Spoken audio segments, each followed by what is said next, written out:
Hola, listos hoy para una inmersión profunda en un mundo que, bueno, está por todas partes, vive en nosotros y, aunque no lo veamos, tiene un impacto enorme.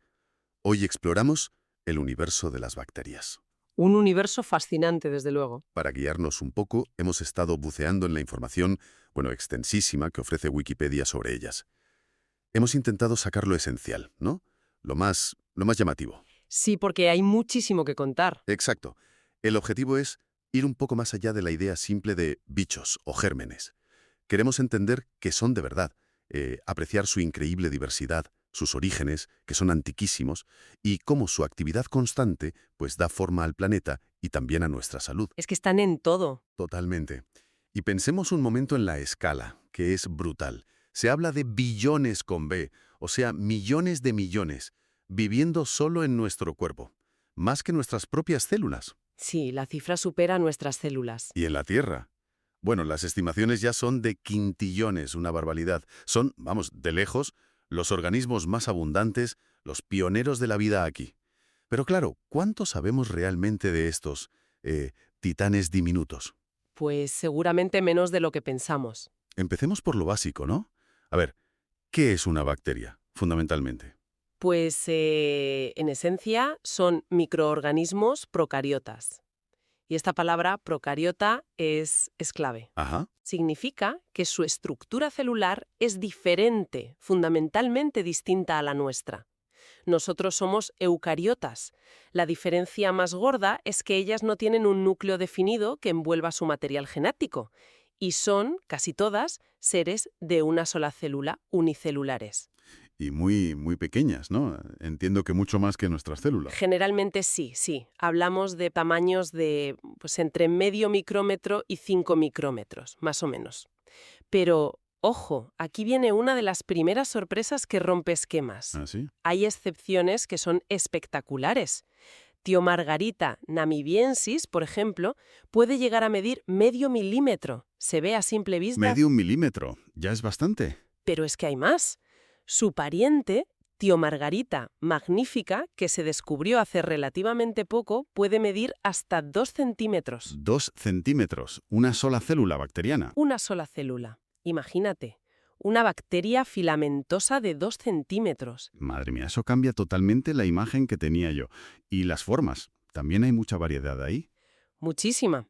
A ver, las formas típicas que se suelen estudiar son las esferas, que llamamos cocos, y los bastoncitos, los bacilos. Esas me suenan. Claro, pero es que la diversidad es enorme.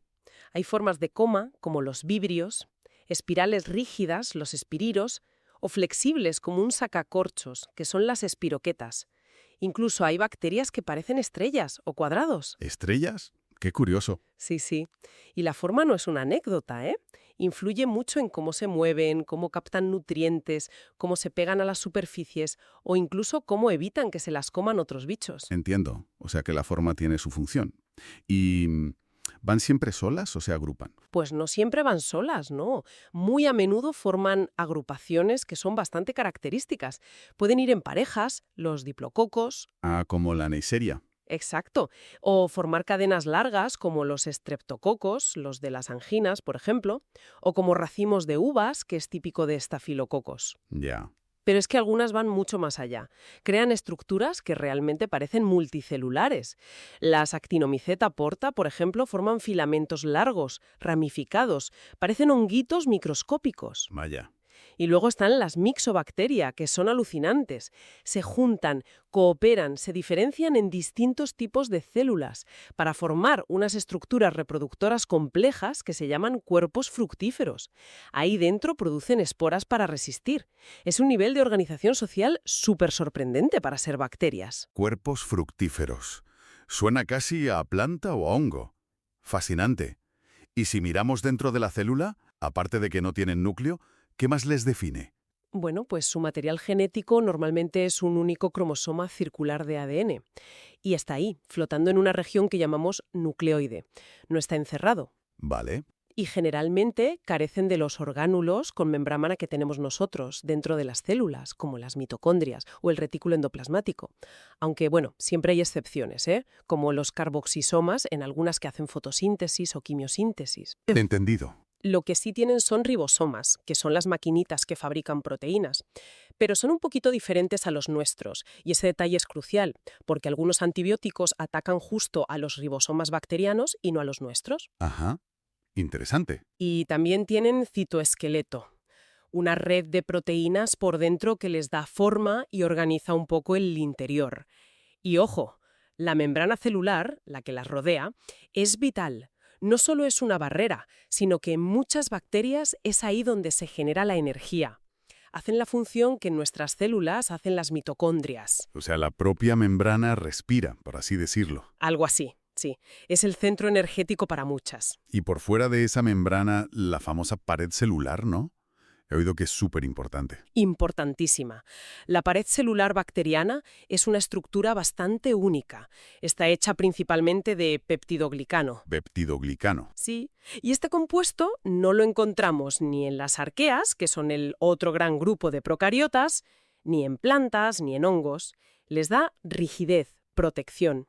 Y precisamente por ser tan específica de bacterias y tan vital para muchas, es un blanco perfecto para los antibióticos.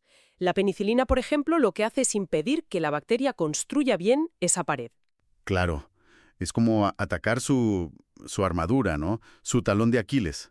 Y esto me lleva a la tinción de Gram, esa técnica tan famosa. ¿Qué nos dice exactamente sobre esa pared? Exacto, conecta directamente. La tinción de Gram es una técnica básica en microbiología, pero potentísima. Se basa justo en cómo reacciona esa pared de peptidoglicano a unos colorantes. A ver. Las bacterias, que llamamos Gram positivas, tienen una pared de peptidoglicano muy, muy gruesa. Y esa pared atrapa el primer colorante que se usa, que es violeta. Por eso se ven moradas al microscopio. Vale. Pared gorda, morado. Gram positivas. Eso es. En cambio, las Gram negativas tienen una pared de peptidoglicano mucho más fina, pero además tienen otra membrana por fuera, una membrana externa. Dos membranas. Sí, la membrana celular normal y por fuera de la pared fina, otra membrana lipídica. Esta estructura compleja hace que pierdan el colorante violeta cuando se tratan con alcohol en la técnica, y entonces se tiñen con el segundo colorante, que suele ser rosa o rojo. Entiendo. Pared fina, membrana externa, rosa. Gram negativas.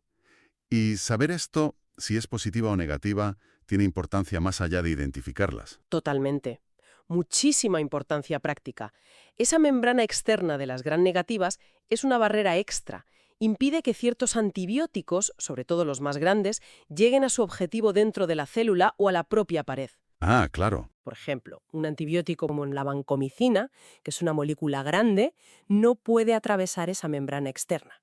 Así que solo funciona contra bacterias Gram positivas. Saber si una infección es por Gram positivas o Gram negativas es información crucial para empezar a elegir el tratamiento antibiótico adecuado. Ya veo. Es fundamental para la medicina. Fundamental. Hay excepciones, claro, como las micobacterias, las de la tuberculosis, que tienen una pared muy rara con muchos lípidos y no se tiñen bien con Gram. Pero la distinción general Gram positivo, Gram negativo es un pilar de la bacteriología. Entendido. Y aparte de la pared, ¿qué más pueden tener por fuera? ¿Mencionaste algo para moverse o pegarse? Sí, pueden tener varias cosas. Para moverse, muchas tienen flagelos. Son como látigos largos helicoidales que rotan como si fueran hélices de un barco. Pueden tener uno solo, varios en un extremo, o estar cubiertas por todas partes. Para nadar, ¿no? Para nadar, exacto. Luego están las fimbrias y los pili. Son como pelitos, filamentos más cortos y generalmente más numerosos que los flagelos. Las fimbrias suelen servir para adherirse a superficies, y eso incluye nuestras propias células.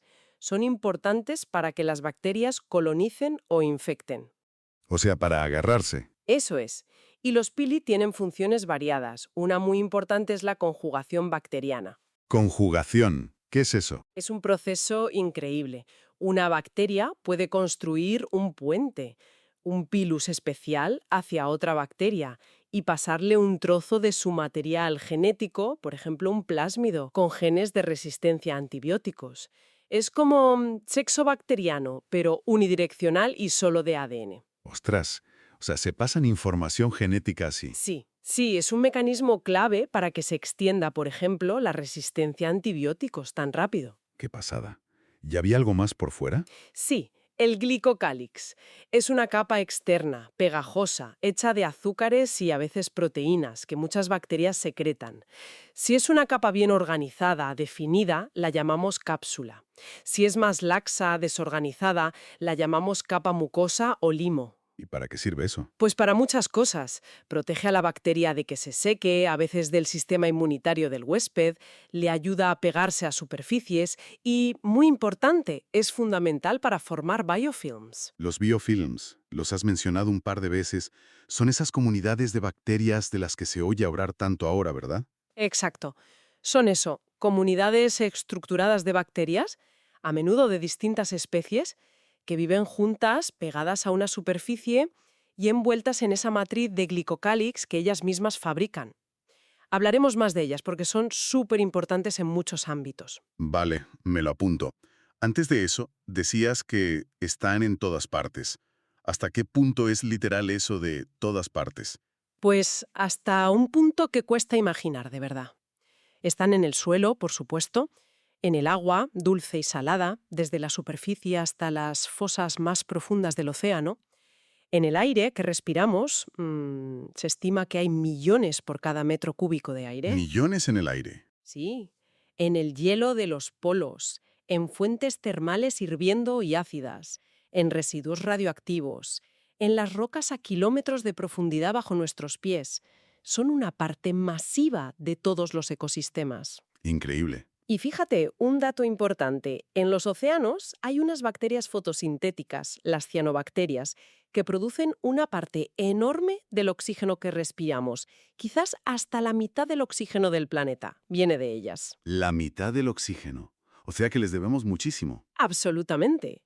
La biomasa total de las bacterias en la Tierra, o sea, su peso conjunto, es gigantesco. Solo lo supera globalmente la biomasa de las plantas. Y algunas viven en sitios que para nosotros serían, vamos, mortales al instante. Las extremófilas se llaman. Exacto, las extremófilas son las maestras de la supervivencia. Hay bacterias que viven dentro de rocas en la Antártida, a temperaturas bajo cero. Se llaman criptoendolith. Dentro de las rocas. Sí, en microfisuras. Otras, como termos acuáticos, viven felices en géiseres a más de 70 grados centígrados. Y de hecho, una enzima de esta bacteria, la Taq polimerasa, que aguanta el calor, es la que permitió desarrollar la técnica de PCR, revolucionó la biología molecular. La PCR. Claro, la que se usa para copiar ADN masivamente. Y viene de una bacteria de un geyser. ¡Qué fuerte! Esa misma. Y tenemos a Deinococcus radiodurans, que es capaz de soportar dosis de radiación miles de veces más altas que las que matarían a un humano. Su ADN se hace pedazos y lo repara en cuestión de horas. Alucinante. Hay bacterias en el Mar Muerto, con una salinidad extrema, otras en ambientes superácidos o superalcalinos. Y quizá el experimento más espectacular, encontraron esporas de Bacillus subtilis que habían sobrevivido casi 6 años pegadas en el exterior de un satélite de la NASA, expuestas al vacío, a las temperaturas extremas y a la radiación UV del espacio. 6 años en el espacio. Es increíble. Has mencionado las esporas. Son como una especie de semillas de supervivencia. Algo así, pero muchísimo más resistentes que una semilla. Algunos tipos de bacterias, como los géneros Bacillus y Clostridium, pueden formar unas estructuras llamadas endosporas cuando las cosas se ponen feas. Falta de comida, condiciones extremas. Ajá. No es una forma de reproducirse, ¿eh? Es una forma de resistir. La célula fabrica en su interior una versión de sí misma deshidratada, metabólicamente inactiva, como dormida, y la rodea de múltiples capas protectoras súper resistentes. ¿Y cuánto aguantan? Pues aguantan muchísimo. Calor extremo, congelación, radiación, vacío, desinfectantes químicos. Durante periodos larguísimos, hablamos de décadas, siglos. y hay evidencias que sugieren que podrían ser viables incluso después de millones de años. Millones de años. Eso tiene unas implicaciones enormes, ¿no? Desde luego. Por un lado, alimenta la idea de la panspermia. ¿Podría la vida o sus componentes básicos viajar entre planetas protegida dentro de meteoritos en forma de esporas? Es una hipótesis. Bueno, fascinante. Sí, da que pensar. Y por otro lado, más práctico y problemático, muchas enfermedades peligrosas están causadas por bacterias que forman estas esporas. El anthrax por Bacillus anthracis, el tétanos por Clostridium tetani, el botulismo por Clostridium botulinum o estas infecciones hospitalarias tan difíciles de tratar por Clostridioides difficile, todas implican a bacterias con capacidad de formar estas endoesporas ultrarresistentes. O sea que su superresistencia es a la vez una maravilla de la biología y un problemón médico. Exactamente. Y si son tan antiguas y tan resistentes, ¿desde cuándo están aquí? ¿Cuál es su origen? Pues, están aquí desde el principio prácticamente. Se cree que las primerísimas formas de vida que aparecieron en la Tierra hace unos 4.000 millones de años eran bacterias o algo muy parecido. 4.000 millones de años. Sí. Y durante los siguientes 3.000 millones de años, ellas y las arqueas fueron básicamente las dueñas del planeta. Dominaron la Tierra ellas solas durante la inmensa mayoría de la historia de la vida. Es increíble pensar en esa escala de tiempo. Y lo más interesante es que además jugaron un papel absolutamente crucial en que aparecieran después formas de vida más complejas, como nosotros, los eucariotas. ¿Ah, sí? ¿Cómo fue eso? Pues a través de un proceso que se llama endosimbiosis. La teoría, que hoy está muy aceptada, dice que algunos orgánulos clave de nuestras células, de las células eucariotas, se originaron a partir de bacterias que fueron tragadas por otras células más primitivas hace muchísimo tiempo. ¿Tragadas? Sí, fagocitadas. Pero en lugar de ser diferidas, establecieron una relación de beneficio mutuo, una simbiosis, viviendo dentro de la célula hospedadora. ¿Y qué orgánulos vienen de ahí? Pues nada menos que las mitocondrias, que son como las centrales energéticas de nuestras células. Se cree que provienen de antiguas bacterias del grupo de las alfaproteobacterias. Nuestras mitocondrias eran bacterias. Eran bacterias de vida libre, sí. Y los cloroplastos, los orgánulos que hacen la fotosíntesis en las plantas y las algas, descienden de antiguas cianobacterias que también fueron incorporadas de forma similar. O sea que llevamos el legado de bacterias ancestrales dentro de cada una de nuestras células. Exacto. Somos, en parte, el resultado de antiguas alianzas bacterianas. Es una idea bastante vertiginosa, ¿verdad? Totalmente. Y hablando de energía y metabolismo, has dicho que las mitocondrias eran las centrales energéticas. Si las bacterias no suelen tenerlas, ¿cómo comen? ¿Cómo obtienen energía? Imagino que habrá de todo. De todo y más. Su diversidad metabólica es asombrosa. Mucho mayor que la de los animales o las plantas. A ver, se pueden clasificar según varios criterios. Vale. ¿De dónde sacan la energía? Si de la luz, son fototrofas. Si de compuestos químicos, quimiotrofas. ¿De dónde sacan los electrones que necesitan para sus reacciones químicas? Si de compuestos inorgánicos como el amoníaco, el azufre o el hierro, son litótrofas. Si de compuestos orgánicos, como nosotros, son organotrofas. Litótrofas. Comen piedras, casi. Bueno, compuestos inorgánicos, sí.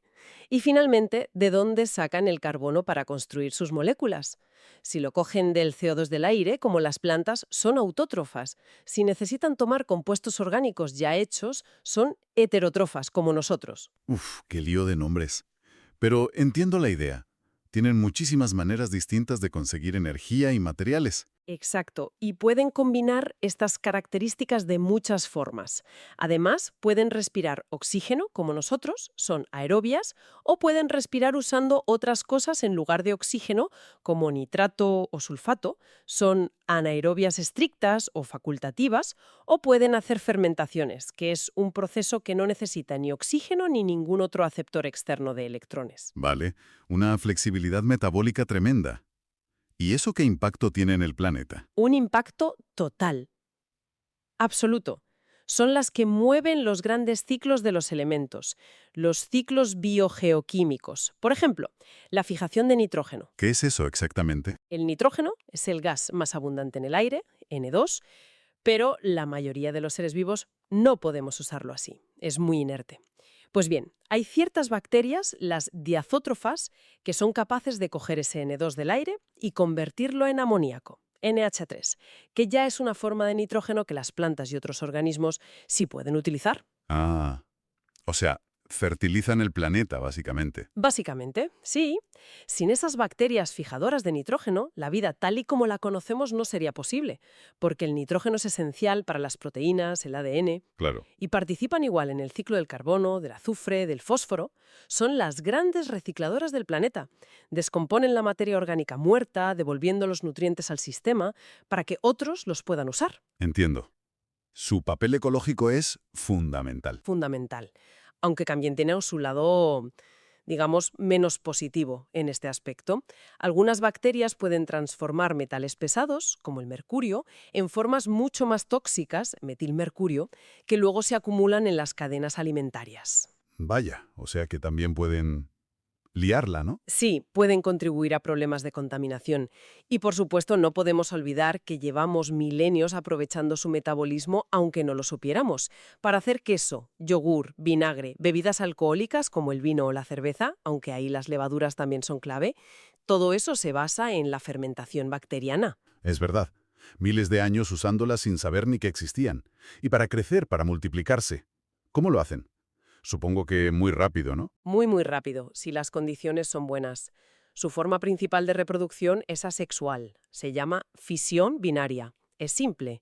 Una célula crece un poco y se divide en dos células hijas, que son genéticamente idénticas, clones. Clones. Sí, y en condiciones óptimas de temperatura, nutrientes, etc., algunas bacterias, como la famosa E. coli, pueden duplicarse cada 20 minutos. Cada 20 minutos. Sí, eso es un crecimiento exponencial brutal. Imagínate, una sola bacteria puede dar lugar a millones en pocas horas. Claro, que esto no puede durar para siempre, no. En un cultivo en el laboratorio o en la naturaleza llega un punto en que se acaban los nutrientes o se acumulan productos de desecho que son tóxicos para ellas. Entonces, ¿qué pasa? Pues que el crecimiento se frena. Vemos una curva típica de crecimiento, primero una fase de adaptación, como que se están acostumbrando al nuevo ambiente, que se llama fase de latencia. Luego viene la fase de crecimiento a toda pastilla, la exponencial o logarítmica. Después, cuando los recursos empiezan a escasear, entran en la fase estacionaria, donde el número de bacterias más o menos se mantiene estable. Las que se dividen compensan a las que mueren. Y finalmente, si las condiciones siguen empeorando, viene la fase de declive o muerte. Entiendo la curva. ¿Y todas siguen esta misma pauta de crecer a lo loco cuando pueden? ¿O hay distintas estrategias? Hay distintas estrategias, sí. Hay bacterias que son como oportunistas. Crecen súper rápido en cuanto tienen recursos, como las cianobacterias que a veces forman esas mareas o floraciones, blooms, en lagos o en el mar cuando hay muchos nutrientes. Ajá. Pero otras son más estrategas, digamos. Están adaptadas a vivir en ambientes donde siempre hay mucha competencia y pocos recursos, como el suelo. Y un ejemplo clásico de esto son las bacterias del género Streptomyces. ¿Streptomyces? ¿Qué tienen de especial? Pues que viven en el suelo y son famosas porque producen una variedad enorme de... Antibióticos. Anda. Antibióticos. O sea, medicamentos. Bueno, nosotros los usamos como medicamentos, pero ellas los producen para luchar contra otras bacterias que compiten con ellas por el espacio y la comida en el suelo. Es como una guerra química a escala microscópica. Qué bueno. O sea, producen armas para quitarse de en medio la competencia. Exactamente. Producen compuestos para frenar el crecimiento o matar a sus vecinas y así quedarse ellas con los recursos. Y claro, nosotros los humanos hemos aprendido a aislar esos compuestos y usarlos para tratar nuestras propias infecciones bacterianas. La mayoría de los antibióticos que usamos vienen originalmente de bacterias como Streptomyces o de hongos. Qué curioso, ¿eh? Su guerra nos da medicinas. Hablando de moverse y competir, antes mencionaste los flagelos para nadar. Se mueven mucho. ¿Y cómo saben a dónde ir? ¿Van a lo loco? No, no van a lo loco, que va. Muchas son móviles, sí, y los flagelos les permiten nadar de forma activa, pero tienen sistemas para detectar cosas en el ambiente. Por ejemplo, cambios en la concentración de sustancias químicas. Eso se llama quimiotaxis. Quimiotaxis. Sí. Pueden detectar si hay más comida en una dirección o si hay una sustancia tóxica en otra, y entonces dirigen su movimiento para acercarse a lo bueno o alejarse de lo malo. No es al azar, nadan con intención, digamos. Vale, como si olieran la comida. Algo así. Y también pueden responder a la luz, fototaxis, a la temperatura, al oxígeno. Tienen sus sensores. Y ojo, que no solo se mueven nadando con flagelos. Hay otros tipos de movimiento. Algunas se deslizan sobre las superficies, un movimiento que se llama gliding. Otras usan unos pili especiales, los pili de tipo 4, para moverse como a tirones, enganchándose y retrayéndose. Es el twitching motility. Gliding, twitching. Vaya nombres. Sí, y algunas incluso coordinan su movimiento. Las mixobacteria, que mencionamos antes, las de los cuerpos fructíferos, se mueven juntas en grupos, como enjambres, deslizándose sobre la superficie para cazar y comerse a otras bacterias. Son depredadoras sociales. Bacterias cazadoras. Sí, y aún hay más. Algunos patógenos, como Listeria o Shigella, una vez que han invadido una de nuestras células, son capaces de secuestrar proteínas de nuestro propio citoesqueleto. Las usan para construir una especie de cola de cometa detrás de ellas que las impulsa a toda velocidad por el interior de la célula e incluso pueden pasar así directamente a la célula vecina sin salir fuera. Pero bueno, ¿usan nuestras propias piezas para moverse dentro de nosotros? Es increíble. Es una estrategia de infección muy eficaz. Y antes mencionaste también la comunicación. ¿Cómo se comunican entre ellas? ¿Si son células individuales? Pues tienen formas sorprendentes de hacerlo. Una muy estudiada y fascinante es el quorum sensing. Quorum sensing. Percepción de quórum. Suena a política. Jaja, un poco sí. A ver, imagínate un grupo de bacterias. Muchas de ellas pueden liberar al ambiente una molécula señal específica, como un mensaje químico. Cuando hay pocas bacterias, la concentración de esa señal en el entorno es muy baja. ¿Vale? Pero a medida que la población de bacterias crece, liberan más y más señal, y la concentración de esa molécula en el ambiente aumenta. Cuando la concentración llega a un cierto nivel, a un umbral, a un quorum, Ajá. las bacterias detectan que ya son muchas. Y esa detección dispara en todas ellas, de forma coordinada, la activación de ciertos genes. Ostras. O sea, es como si pasaran lista y dijeran, ya somos suficientes, ahora todos a la vez. Exactamente. Es justo eso. Es un mecanismo de comportamiento colectivo. Les permite coordinar acciones que solo tienen sentido o son efectivas si las hacen muchas bacterias juntas al mismo tiempo. ¿Y qué tipo de acciones coordinan así? Pues muchas cosas. Por ejemplo, la producción masiva de enzimas para digerir un alimento que es difícil de romper, o la producción de bioluminiscencia. Esa luz que emiten algunas bacterias, por ejemplo en simbiosis con peces abisales o calamares, para atraer presas o pareja. Solo les compensa encender la luz si son muchas y hacen un buen foco. Ya veo. O, volviendo a ellos, la formación y mantenimiento de los biofilms. El quorum sensing es fundamental para que las bacterias se organicen en esas comunidades. Ajá, volvemos a los biofilms. ¿Por qué son tan importantes en este contexto de comunicación y cooperación?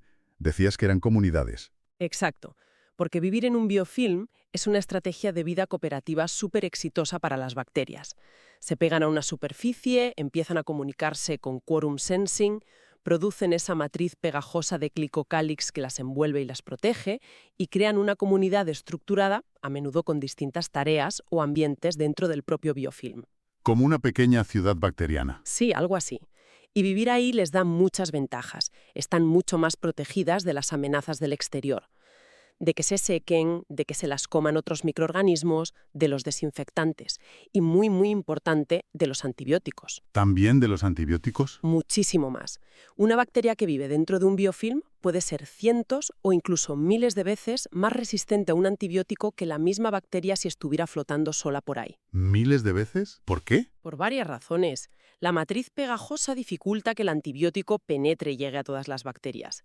Además, dentro del biofilm, las bacterias pueden estar en estados metabólicos diferentes, algunas como más dormidas, y los antibióticos suelen funcionar mejor contra bacterias que están creciendo activamente.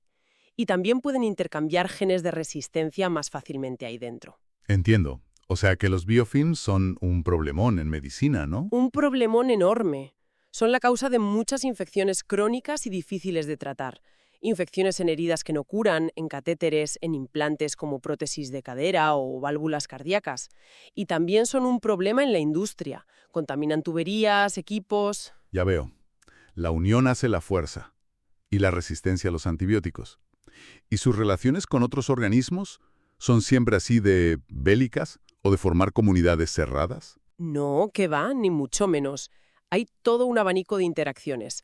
Tenemos el comensalismo, bacterias que viven con nosotros, por ejemplo, en nuestra piel o en nuestra boca, y que en principio ni nos benefician ni nos perjudican de forma clara. Simplemente están ahí. La flora normal, ¿no? Eso es, aunque ahora preferimos llamarla microbiota. Luego está el mutualismo, donde ambos organismos, la bacteria y el hospedador, salen beneficiados. Y el ejemplo más claro y espectacular de esto es nuestra propia microbiota intestinal. La famosa flora intestinal que ahora se llama microbiota. Exacto. Esos billones y billones de bacterias que viven en nuestro intestino grueso principalmente. Son fundamentales para nuestra salud. ¿En qué nos ayudan exactamente? Pues en un montón de cosas. Nos ayudan a digerir algunos componentes de los alimentos que nosotros no podemos descomponer, como ciertas fibras vegetales. Producen vitaminas que son esenciales para nosotros y que no podemos fabricar o no en cantidad suficiente. Vitaminas. ¿Cuáles, por ejemplo? Pues la vitamina K, muy importante para la coagulación de la sangre. También producen algunas vitaminas del grupo B, como la biotina, el ácido fólico y, ojo al dato, la vitamina B12. La B12 también. Sí, y aquí hay un detalle realmente sorprendente y que poca gente sabe. Los únicos organismos en toda la Tierra capaces de sintetizar la vitamina B12 desde cero son las bacterias y las arqueas. ¿En serio? Ni plantas ni animales podemos. Nadie más. Todos los animales, incluidos nosotros, dependemos directa o indirectamente de conseguir esa B12 que han fabricado las bacterias, ya sea comiendo alimentos de origen animal que la acumulan o a través de nuestra propia microbiota. ¡Wow! No tenía ni la más remota idea de que la B12 fuera de origen exclusivamente bacteriano. Eso sí que es fundamental. ¡Qué fuerte! ¿Verdad? Y además de la nutrición, la microbiota intestinal entrena a nuestro sistema inmunitario para que aprenda a distinguir lo propio de lo extraño y lo peligroso de lo inofensivo. Y muy importante, ocupan el espacio y consumen los recursos en el intestino. Eso hace que sea mucho más difícil que lleguen bacterias patógenas, peligrosas, y puedan instalarse y causar una infección. Es lo que se llama exclusión competitiva. O sea que nos protegen de las malas. Exacto. Es una simbiosis súper beneficiosa para ambos. Increíble todo lo bueno que hacen. Pero claro, también está el lado oscuro, ¿no? Las que causan enfermedades. Claro. Inevitablemente tenemos que hablar del parasitismo o la patogenicidad. Las bacterias han sido y siguen siendo la causa de algunas de las enfermedades más terribles y devastadoras de la historia de la humanidad. Sí. La peste bubónica, causada por Yersinia pestis, el cólera por Vibrio cholerae, la tuberculosis por Mycobacterium tuberculosis, la lepra, el tétanos, la difteria, plagas que han matado a millones de personas. Da escalofríos pensarlo. Y hoy en día siguen siendo causa de una cantidad enorme de infecciones. Neumonías, infecciones de orina, infecciones de heridas quirúrgicas, meningitis, intoxicaciones alimentarias, causadas por bacterias muy comunes como Staphylococcus, Streptococcus, Pseudomonas aeruginosa, que a menudo es oportunista y afecta a gente ya debilitada, o ciertas cepas de E. coli, que aunque la mayoría son inofensivas o beneficiosas, algunas son muy peligrosas. Y algunas viven dentro de nuestras células, has dicho. Sí, hay patógenos que son intracelulares obligados, es decir, solo pueden vivir y multiplicarse dentro de las células del huésped, como las Rickettsia, que causan el tifus, o las clamidia. Y muchas bacterias patógenas producen toxinas muy potentes. Toxinas. Sí, sustancias venenosas pueden ser parte de la propia estructura de la bacteria, como las endotoxinas de las gram-negativas, que se liberan sobre todo cuando la bacteria muere y se rompe y causan fiebre e inflamación. O pueden ser exotoxinas, proteínas que la bacteria secreta activamente al exterior y que tienen efectos muy específicos y a menudo devastadores. La toxina botulínica, por ejemplo, la del botulismo, es la sustancia más tóxica que se conoce. Madre mía. Y nuestra principal arma contra todas estas bacterias malas son los antibióticos, ¿verdad? Pero has dicho antes que cada vez funcionan peor. Ese es sin duda uno de los mayores desafíos de salud pública que tenemos ahora mismo a nivel global, la creciente resistencia a los antibióticos. ¿Por qué pasa eso? Pues porque las bacterias evolucionan muy rápido. Tienen tiempos de generación muy cortos y mecanismos para intercambiar genes, como la conjugación que comentamos. El uso masivo y a menudo incorrecto o excesivo que hemos hecho de los antibióticos durante décadas, tanto en medicina humana como en veterinaria o agricultura, ha ejercido una presión selectiva enorme. Seleccionando a las resistentes. Exacto. Si usas un antibiótico, matas a las bacterias sensibles. Pero si por azar alguna tiene una mutación o ha recibido un gen que la hace resistente, esa sobrevive. Y como ya no tiene competencia, se multiplica y toda su descendencia será resistente. Hemos seleccionado sin querer superbacterias resistentes a casi todos los antibióticos que tenemos. Es una carrera armamentística. Y estamos en peligro de perderla, volver a una era preantibiótica donde una simple infección podía ser mortal, es una posibilidad real si no actuamos. Por eso es tan crucial usar los antibióticos solo cuando son necesarios y de forma correcta, investigar nuevos antibióticos y estrategias alternativas y, por supuesto, la prevención, higiene, vacunación, saneamiento del agua. Entendido. Es un tema grave. Pero a pesar de este lado oscuro, y volviendo a lo positivo, está claro que no solo convivimos con ellas, sino que dependemos y las usamos muchísimo, ¿no? En la industria, por ejemplo. Absolutamente. Más allá de la fermentación de alimentos, que ya es importantísima y milenaria, las usamos en un montón de procesos industriales modernos. En biorremediación, por ejemplo. Biorremediación. Sí, consiste en usar organismos vivos, en este caso bacterias u hongos o plantas, para limpiar o descontaminar ambientes.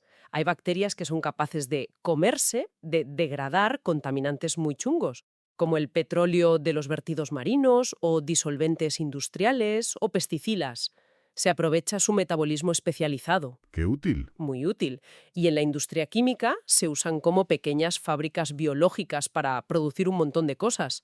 Enzimas para detergentes, vitaminas, aminoácidos para piensos animales, incluso plásticos biodegradables. Plásticos. Sí, algunos tipos de bacterias pueden acumular polímeros de reserva en su interior que son químicamente poliésteres y se pueden extraer y usar como plásticos biodegradables. Y en agricultura, un ejemplo fantástico es el de Bacillus thuringiensis o BT. BT. Me suena de los cultivos transgénicos. Exacto. Esta bacteria produce unas proteínas, unas toxinas, que son letales para las larvas de ciertos insectos, polillas, escarabajos, mosquitos, pero son totalmente inocuas para otros animales, plantas y para los humanos. Entonces se puede usar la propia bacteria o sus toxinas como un biopesticida súper específico y ecológico, o se pueden introducir los genes de esas toxinas en plantas, cultivos BT, para que ellas mismas se defiendan de las plagas. O sea, que son herramientas biotecnológicas potentísimas. Potentísimas, sí, y no solo en la industria o la agricultura. Han sido y siguen siendo absolutamente fundamentales para que avance la ciencia básica, la investigación. ¿Cómo? Pues piensa que gran parte de lo que sabemos hoy de biología molecular, de genética, de cómo funcionan los genes, cómo se expresan, cómo se reparan los errores en el ADN, todo eso se descubrió estudiando bacterias, sobre todo la famosa Escherichia coli. La E. coli. ¿Sí? ¿Por qué? Pues porque crecen súper rápido. En horas tienes millones. Su genética es relativamente simple comparada con la nuestra. Y son muy fáciles de manipular en el laboratorio. Puedes meterles genes, quitárselos, mutarlos. Son como el tubo de ensayo vivo perfecto para hacer experimentos y entender los mecanismos fundamentales de la vida. Claro, son un sistema modelo ideal. Ideal. Gran parte de los premios Nobel de Fisiología o Medicina y de Química del último medio siglo están relacionados directa o indirectamente con descubrimientos hechos en bacterias. Y hoy en día, la biotecnología moderna las usa como biofactorías, para producir proteínas de interés médico o industrial. La insulina humana que usan los diabéticos, por ejemplo, ahora se produce masivamente en bacterias a las que se les ha metido el gen humano de la insulina. Increíble. O sea que fabrican insulina para nosotros. Insulina, factores de crecimiento, vacunas, anticuerpos, un montón de productos biofarmacéuticos. Es alucinante todo lo que sabemos y todo lo que hacemos con ellas. Pero, Tengo entendido que, a pesar de todo este conocimiento y todas estas aplicaciones, la inmensa mayoría del mundo bacteriano sigue siendo un completo misterio para nosotros. ¿Es así? Así es. Y este es quizá uno de los puntos más importantes y que más me fascina a mí. Se estima, y es una estimación conservadora, que conocemos y hemos sido capaces de cultivar en el laboratorio menos del 1% de todas las especies de bacterias que se calcula que existen en la Tierra. Menos del 1%. Menos del 1%. El 99% restante o más es lo que llamamos la materia oscura microbiana. Materia oscura, como la del universo en astronomía. Es una analogía que se usa mucho, sí. Y es bastante apropiada. Sabemos que esa materia oscura está ahí porque encontramos su ADN en todas partes. En el suelo, en el agua del mar, en nuestro propio intestino. Si coges una muestra de cualquier ambiente y analizas el ADN que hay, encuentras secuencias de miles y miles de tipos de bacterias que nunca hemos visto, que no sabemos qué aspecto tienen, que no sabemos qué hacen, porque no somos capaces de cultivarlas con los métodos que usamos normalmente en el laboratorio. ¿Y por qué no podemos cultivarlas? ¿Son muy raras o exigentes? Pues muchas, sí. Probablemente necesitan condiciones muy específicas para crecer, nutrientes raros, temperaturas o presiones concretas, o la presencia de otras bacterias con las que interactúan, condiciones que no sabemos replicar en una placa de Petri o en un tubo de ensayo. Históricamente, la microbiología se centró en las bacterias que crecían fácil, las malas hierbas del mundo microbiano, y en las que causaban enfermedades evidentes en humanos o animales. La inmensa mayoría silenciosa, la que no crecía en nuestros caldos de cultivo estándar simplemente, quedó ignorada. O sea, que hemos estado estudiando solo una parte muy pequeña y quizá no representativa del todo. Exacto. Hemos tenido una visión muy sesgada. ¿Y cómo estamos empezando ahora a explorar esa materia oscura? ¿Se puede hacer algo si no las podemos cultivar? Sí, y eso es lo emocionante de la microbiología actual. Gracias a las técnicas moleculares que se han desarrollado en las últimas décadas, sobre todo las basadas en el análisis del ADN y el ARN directamente de las muestras ambientales, sin necesidad de cultivo. Como la PCR que mencionaste antes. La PCR fue un primer paso, permitía detectar genes específicos, pero la verdadera revolución ha venido con la secuenciación masiva de ADN, las técnicas de metagenómica.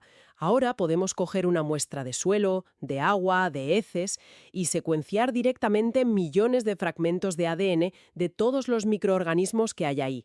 Todo a la vez. Todo a la vez, y luego con herramientas bioinformáticas muy potentes, intentamos reconstruir los genomas de esas bacterias desconocidas, predecir qué genes tienen, qué funciones podrían hacer.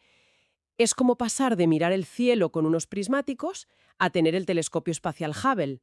Estamos empezando a vislumbrar una diversidad biológica y un potencial metabólico que eran inimaginables hace solo 20 o 30 años. O sea que lo que sabemos, que ya nos parece muchísimo y súper importante, podría ser solo la punta del iceberg de lo que realmente hay ahí fuera. Sin ninguna duda. Estamos literalmente apenas arañando la superficie de la verdadera diversidad, de la verdadera complejidad y de la verdadera importancia funcional del mundo bacteriano en nuestro planeta. Madre mía, recapitulando un poco entonces hemos pasado de verlas casi solo como gérmenes a entender que son las arquitectas ancestrales de la vida en la Tierra, los motores bioquímicos que mueven los ciclos del planeta, simbiontes esenciales para nuestra propia salud, herramientas biotecnológicas superpotentes y, a la vez, un vasto continente de conocimiento que está aún en su mayor parte por explorar. Exactamente, esa es la idea clave, creo yo. Son increíblemente antiguas, son increíblemente adaptables, son increíblemente diversas y son absolutamente fundamentales para que la vida tal y como la conocemos exista. Entenderlas es entender cómo funciona la biosfera a un nivel muy, muy profundo. Y ese mundo oculto, esa materia oscura microbiana, no solo es fascinante por sí mismo, sino que probablemente encierra secretos y soluciones para muchos de los grandes desafíos que tenemos como especie, desde nuevas medicinas hasta formas más sostenibles de producir energía o alimentos o de limpiar la contaminación. Queda clarísimo que esta mayoría invisible es mucho, mucho más influyente de lo que solemos pensar. Moldean nuestro mundo y nuestra propia biología de formas que apenas estamos empezando a descubrir. Y eso nos lleva quizá a una reflexión final, algo para darle una vuelta. Si realmente la inmensa mayoría de las bacterias sigue ahí fuera, sin que las hayamos estudiado, sin que sepamos cultivarlas con nuestros métodos actuales, qué funciones absolutamente cruciales para los ecosistemas globales o incluso para nuestra propia fisiología, para nuestra salud, podrían estar desempeñando ahora mismo sin que tengamos ni la más remota idea. Qué capacidades bioquímicas asombrosas, qué interacciones ecológicas complejas, qué secretos sobre la evolución de la vida se esconden todavía en esa materia oscura microbiana. Quizá los descubrimientos más revolucionarios sobre la biología y sobre nuestro planeta estén aún por llegar, esperando a que desarrollemos las herramientas y la perspectiva para explorar de verdad esa inmensa y en gran parte desconocida diversidad. ¿Qué nos espera ahí fuera?